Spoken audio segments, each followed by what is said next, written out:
What's going on, guys? It's your boy Scrub here. Usually we'd cover stock market news on a day like today, but I found a particular piece of information I really wanted to talk about. Google is about to announce its quarterly earnings, and because of that, YouTube has been talking about their business a lot since Google owns them. And Susan herself has officially announced that, they're working on some type of system to add Web 3.0 or NFTs to the website. So, yeah, NFTs might be coming to YouTube. We gotta talk about that. Let's go. Alright, so, I'm just reporting the news here, don't get angry at me. That being said, I could not believe my eyes when I saw Susan herself confirming that NFTs might be coming to YouTube. YouTube CEO Wojcicki, whatever, says the video site has plans to capitalize on Web3. I don't know, obviously Web 3.0 has been absolutely everywhere this year. Bitcoin, Ethereum, you name it, people are talking about it absolutely everywhere. But to know that YouTube themselves is working on a plan to include it somehow in this website is interesting. I wonder if it's going to be an opt-in system, if it's just kind of going to become like a default that they're going to use your content for NFTs or Web 3.0. Like, could you imagine every time a YouTuber uploads a video, that thumbnail becomes an NFT, and then everybody in the comment section can like buy the NFT of the thumbnail? I don't understand why you would want to own a YouTube thumbnail. That being said, a lot of people spend money on weird digital items, so it happens from time to time. I don't know. Cryptocurrency is just something I've known about for a while and has always been pretty in the background, I guess, So to see Google and YouTube being like, no, we plan on adding Web 3.0 support to basically the biggest video sharing website on the planet, it's definitely signifying that cryptocurrency in general has come quite far from what it used to be. YouTube published CEO Susan Wojcicki's annual letter on Tuesday, laying out the company's priorities. Wojcicki touched on YouTube's plans to focus on NFTs as new web technologies capture the attention of creators. The company said its short video platform, which competes with TikTok, has 5 trillion all-time views. Obviously a lot going on there. I do think Shorts, out of all the TikTok competitors, is probably the best one. Obviously, it's the one I use the most because I'm a YouTuber. I don't know if that makes me biased. I don't know if it really is competing with TikTok over the long term. The one thing I think it really has on its side is the fact that, being able to watch long or TikTok-esque videos in one app is kind of convenient. It is nuts to me, though, that they're going to focus on NFTs because it's capturing the attention of creators, only because we've seen in the last year that a lot of this website's biggest creators are using cryptocurrency and not in the best way. I'm not going to say any specific YouTuber names, just some projects, but Save the Kids token is the one that comes to mind the most. Obviously, that's different than an NFT, but, one thing I think YouTube's got to be careful of, just because creators are hyped to be able to turn everything into an NFT doesn't necessarily mean it's the best thing. A lot of the biggest YouTube creators on the platform, a lot of them are great and would never take advantage of turning stuff into NFTs and milking their audience for cash. That being said, we all know for a fact that if they go too overboard with this NFT thing, certain YouTubers are going to make it so you've got to buy an NFT to be able to watch their new videos or something. Certain people are just going to take it way too far,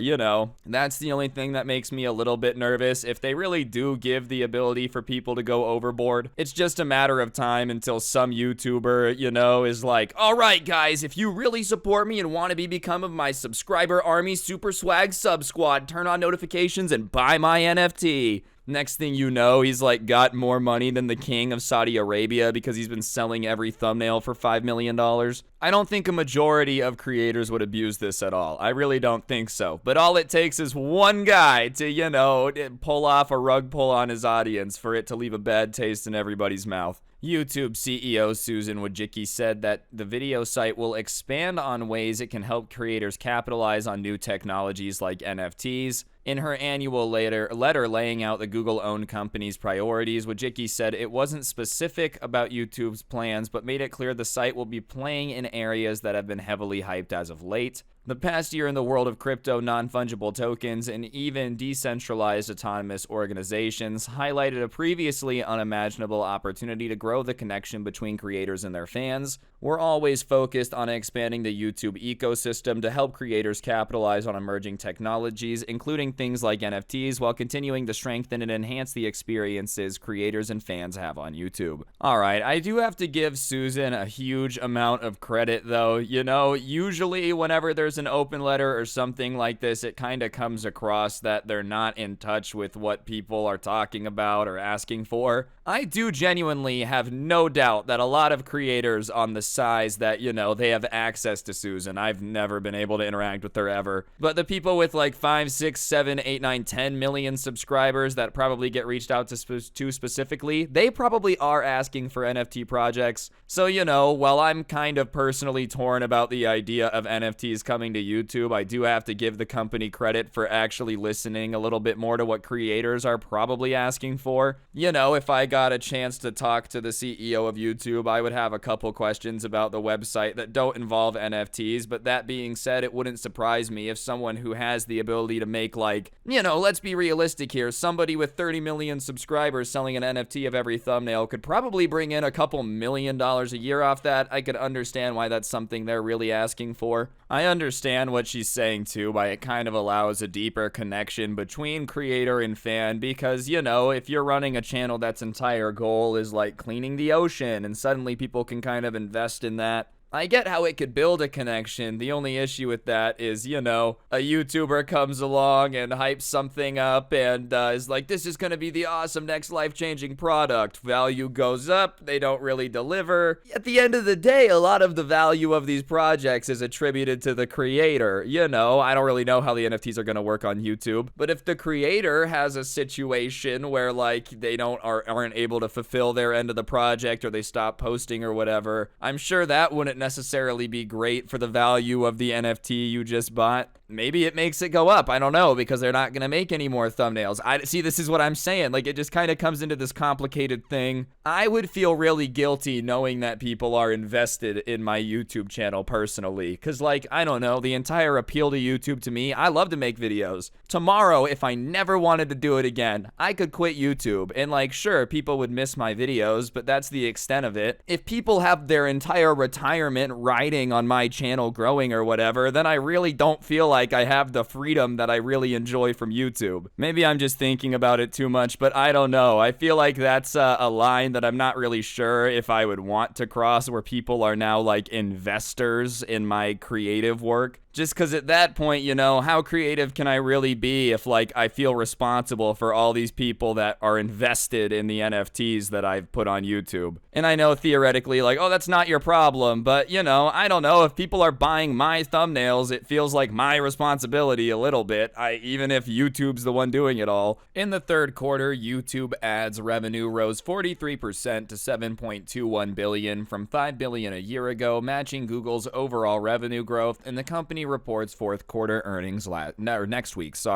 I'm not surprised that you're seeing a bunch of advertising revenue on YouTube and Google go bonkers, because, you know, I think the trend was going towards internet marketing and internet ads anyways, right? Let's be honest, it makes way more sense for a company to pay money to Google to get ads on somebody that's at least Googling something somewhat similar to the product, right? Than just pay more money to, like, have a commercial on television that A, nobody's watching, and B, you can't guarantee the person even likes the product. Like, do you know how much money Bud Light probably wastes on a TV commercial, like, if it plays for somebody that doesn't drink or doesn't enjoy that? Whereas, you know, on the internet, you can be like, I only want the ad to play if someone Googled beer or Bud Light, like something like that. And on top of that, I think that's just where the future was going. I'm sure COVID accelerated that massively. Suddenly, like, billboards, radio ads, you know, any physical ads definitely went down in usefulness a crap ton, because the entire world has been, like, half shut down for the past 2 years, basically, and everybody's been spending way more time online. So to me, it's just kind of a no-brainer that ad spends online have gone up, just because that seems to be where the attention is at, and you can get way more specific about what type of advertising and who your consumer is. I don't know, this doesn't necessarily surprise me. Whether or not it's sustainable is another question. The only other, like, really cool thing in this article is talking about how they plan to get more into podcasting too. As podcast usage continues to grow, we expect it to be an integral part of the creator economy. Google has been ramping up its efforts to compete with TikTok in the short viral video format. And Wojcicki said that YouTube's rival product called Shorts hit 5 trillion all-time views since it was introduced in 2020. The last time Google provided an update on usage was July 2021, when the CEO said Shorts were garnering 15 billion daily views. They said they're now in the early phase of testing how shopping can be integrated with Shorts, and she also wrote that YouTube is planning on hiring more people so it can provide creators with specific details when it comes to policy violations. And her letter closed by touching on regulation, an area of heightened importance for Google, which faces numerous investigations in the US and abroad for monopoly control and fostering spread of misinformation. We comply with regulations in countries across the globe, but we also have concerns about new regulation that could have unintended consequences that could impact the creator economy, particularly around the regulation of legal speech. I think getting into podcasts makes a lot of sense. Obviously, we've already touched on Shorts a bit just because, it is the competitor to TikTok. It makes sense why they added it. It makes sense that it's getting 15 billion views a day. I'm not sure what TikTok's getting. I'm not sure if it's a crap ton more or not. The only thing you have to consider with YouTube is even if it's not the size of TikTok, if it's 30% the size of TikTok on top of having YouTube size with it, it's basically doing a good enough job at what it is. It is really hard to come into any market and do better than the person in it. So,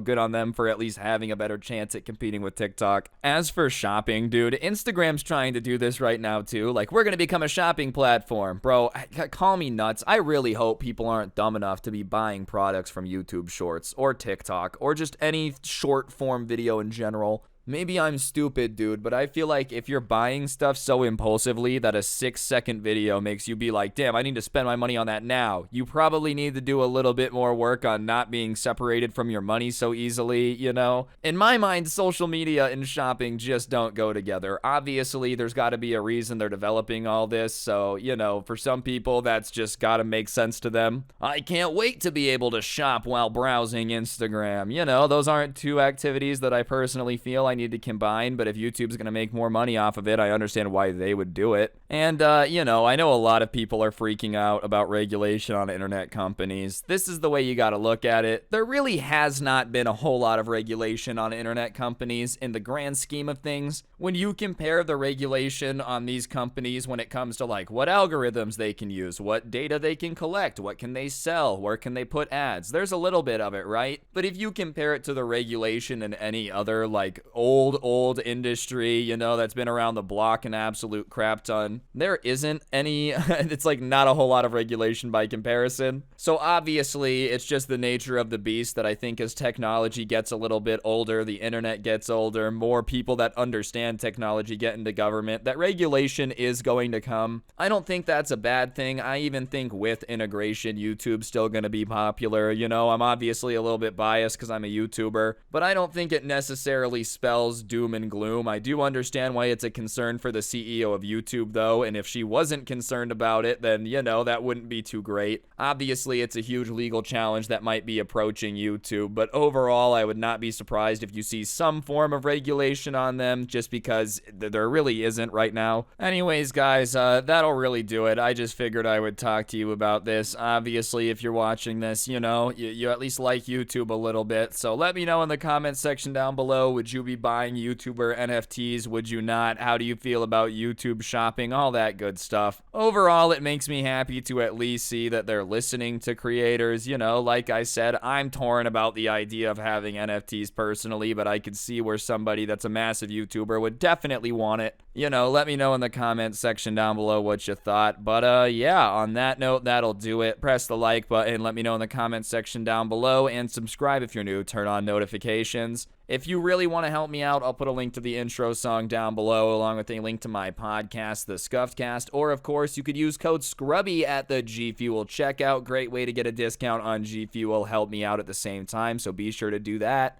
And the last link down in the description is going to be a link to the merch store. So if you want to go pick yourself up a t-shirt, I would very much appreciate it. You know, it is the coolest merch to ever exist. And yeah, on that note, that'll really do it. Don't get anyone pregnant. If you do, make sure they're hot. I'm going to go make a bunch of NFTs to sell people. I'll see you guys next time. I'm out. Peace.